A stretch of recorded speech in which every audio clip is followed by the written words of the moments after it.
We've come to the end of another intense week, particularly intense, as it started with a dramatic and horrific event of the attempt of the assassination of the former president. He was miraculously saved. Somebody got murdered. People were wounded. And another reminder of the long history in our country of political violence. We're not certainly the only country, but we're a country with a long and horrible history of political violence. And it's an opportunity to reflect on our political culture. It's an opportunity to take account, take stock, and reflect on the discourse and the rhetoric in our country when things get heated up. We are divided, we're fragmented, we're polarized, and it's getting more and more heated as time goes by. And now as we are approaching the election in November, it's 3.5 months, a little over 3.5 months, it's going to get more and more heated.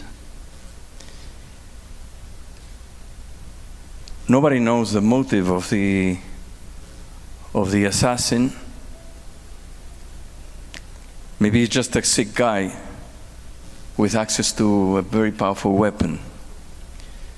But there are a lot of people with a lot of hatred in their heart and with a desire to do violence. And so we have to reflect and take stock. Last night was another example of horrible language being used, talking about immigrants as rapists and murderers. And so it's going to get more and more horrible as time goes by. There's a beautiful teaching in Parshat Balak. In Parshat Balak, you remember Balak is the king of Moab, and he hires this wizard, sorcerer, prophet, character called Bilam, to go up a mountain and curse the people of Israel in the wilderness, whom the king of Moab, Balak, really fears. He thinks that if Bilam is able to put his spell and his curses on them, that he would be able to neutralize them somehow, make them disappear and weaken them. And so, as you know the story, many of you, or most of you, Bilam tries to curse the people of Israel, but God places words of blessing in his mouth, and the people are blessed. And one of the beautiful blessings, poetic blessings that come out of his mouth is a verse that is very familiar to many of us, Matovu Alecha Yaakov. We begin often prayers in the morning, particularly when going to the synagogue with these words, Matovu Alecha Yaakov, Mishkenotecha Israel. It's inscribed in many synagogues, in the portal, in the building. How beautiful are your tents, O Israel, your residences. How beautiful are your tents, O Jacob, your residences, O Israel. And it's praising the beauty of the encampment of the people of Israel.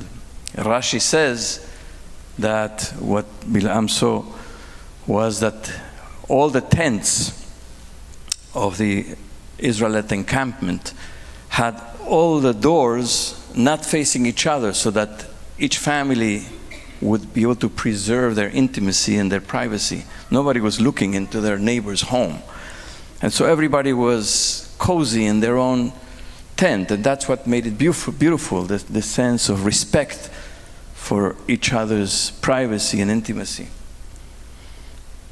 And that's beautiful. But in a teaching of a colleague, Rabbi Silvina Chemen from Argentina, in a book called Torah u'Mifgash, Torah and Encounter, she says there's a verse that is similar in the prophet Isaiah, which seems to challenge that beautiful verse, Matovu Alecha Yaakov. The prophet Isaiah is telling the people, Archivi mekom ho'alech, It uses the same words, Ohel and Mishkan.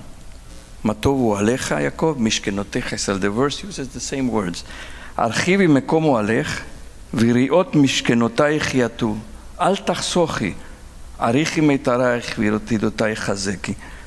Extend, enlarge the site of your tent. Extend the size of your dwelling. In other words, the prophet Isaiah is challenging, she says, Rabbi Chemin, challenging the privacy and each one in their own tent, in their own camp.